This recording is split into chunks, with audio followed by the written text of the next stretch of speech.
Ons leef in 'n interessante tyd. Dit is nogal 'n interessante woord wat ek kies om die tyd te beskryf. Kom ons noem dit uitdagende tye. En hierdie tyd het 'n sekere kultuur wat ek en jy in leef. En ek sê altyd die groot uitdaging van 'n kultuur, dis baie moeilik om 'n kultuur te verander. Of dis baie moeilik om anders te leef in 'n sekere kultuur wat die wêreld geskep het of wat jou omgewing geskep het.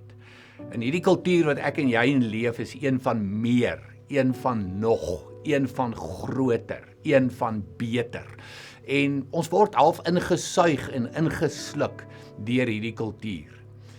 Ek lees die volgende woorde van 'n anonieme persoon.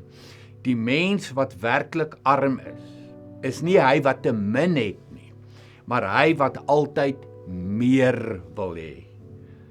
So dit gaan nie oor iemand wat te min het nie, dit is net iemand wat nooit genoeg het nie. Ek wil net die hele tyd meer en meer. Ek kan reeds baie hê. Dit gaan nie oor genoeg nie. Dit gaan juis ek bereik nooit 'n punt van genoeg nie. Ek wil meer en nog. En dan het iemand anders die volgende gesê: die geldgierige is altyd arm. Dink 'n bietjie oor daai een. Die geldgierige is altyd arm.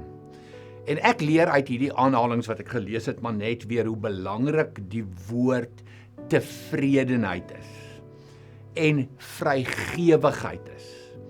Dat ek net op 'n plek en 'n punt kom in my lewe van, okay, genoeg, ek het genoeg en daarom is ek tevrede. En omdat ek tevrede is en glo en voel ek het genoeg, kan ek weggee, kan ek uitdeel. Paulus skryf dit so mooi vir Timoteus, hierso in 1 Timoteus 6. Hy sê vir mense wat ryk is in hierdie wêreld, moet jy leer om nie arrogant en selfversekerd te wees nie. Hulle moenie hulle vertroue plaas in sulke rykdom nie. En dan vers 18 spesifiek. Hy wil hê ons moet goed doen hiermee. Ons moet skatryk wees in al die goeie dade wat ons vir ander mense doen. Ons moet bereid wees om dit wat ons het op vrygewige manier te deel met ander. Met ander woorde, ek en jy moet tevrede mense wees wat sê ek het genoeg en daarom is ek vrygewig. En vrygewig het nie net met geld te doen nie. Dit het te doen met goeie dade, oop harte, weggee hande, weggee arms, weg van onsself af.